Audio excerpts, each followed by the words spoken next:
വാരണാസിയിൽ മോദിക്കെതിരെ പ്രിയങ്ക ഗാന്ധി മത്സരിച്ചേക്കുമെന്നുള്ള ചർച്ചകൾ സജീവമായതോടെ രാഹുൽ ഗാന്ധിയെ പോലെ രണ്ടാം മണ്ഡലത്തിനു വേണ്ടിയുള്ള ആലോചനയിലാണ് നരേന്ദ്രമോദിയും. വാരണാസി കൂടാതെ അലഹബാദിലും മോദി മത്സരിച്ചേക്കുമെന്നാണ് റിപ്പോർട്ടുകൾ. അതേസമയം പ്രിയങ്ക ഗാന്ധിക്ക് വേണ്ടി കോൺഗ്രസും അലഹബാദ് പരിഗണിക്കുന്നുണ്ട് എന്നാണ് റിപ്പോർട്ടുകൾ.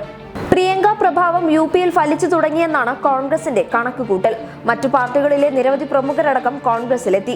എൻഡിഎ സഖ്യകക്ഷികൾ മുന്നണി ബന്ധം അവസാനിപ്പിച്ച് കോൺഗ്രസിന് കൈകൊടുത്തു. ഇതോടെ പ്രിയങ്ക എന്ന രാഷ്ട്രീയ നേതാവിന്റെ തുടക്കം പാളിയില്ല എന്ന വിലയിരുത്തൽ സൃഷ്ടിക്കപ്പെട്ടിട്ടുണ്ട്. അതുകൊണ്ട് തന്നെ പ്രിയങ്ക സാക്ഷാൽ നരേന്ദ്രമോദിക്കെതിരെ വാരണാസിയിൽ തന്നെ മത്സരിക്കണമെന്നാണ് പ്രവർത്തകർ ഉയർത്തുന്ന ആവശ്യം. അതേസമയം പ്രിയങ്ക വാരണാസിയിൽ വന്നാലും ഇല്ലെങ്കിലും മോദി മറ്റൊരു മണ്ഡലത്തിൽ കൂടി മത്സരിക്കുന്നതിനെ കുറിച്ച് പാർട്ടി ആലോചിക്കുന്നുണ്ട് എന്നാണ് വിവരം.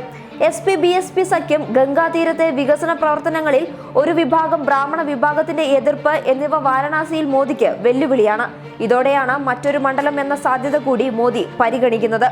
ഒഡീഷയിലെ പുരിയിൽ നിന്ന് മോദി മത്സരിച്ചേക്കുമെന്ന് റിപ്പോർട്ട് ഉണ്ടായിരുന്നുവെങ്കിലും ഒഡീഷ മോദിക്ക് സുരക്ഷിതമായേക്കില്ല എന്നാണ് പാർട്ടിയുടെ നിഗമനം. ഇതോടെ ഗുജറാത്തിലെ സൂറത്തിൽ നിന്ന് മോദി മത്സരിച്ചേക്കുമെന്ന റിപ്പോർട്ടുകളും ഉയർന്നിരുന്നു. എന്നാൽ ഇവ രണ്ടുമല്ല, അലഹബാദാണ് മോദി പരിഗണിക്കുന്നത് എന്നാണ് വിവരം. ഇവിടെ മോദി മത്സരിച്ചേക്കാൻ സാധ്യത ഉണ്ടെന്നാണ് റിപ്പോർട്ടുകൾ.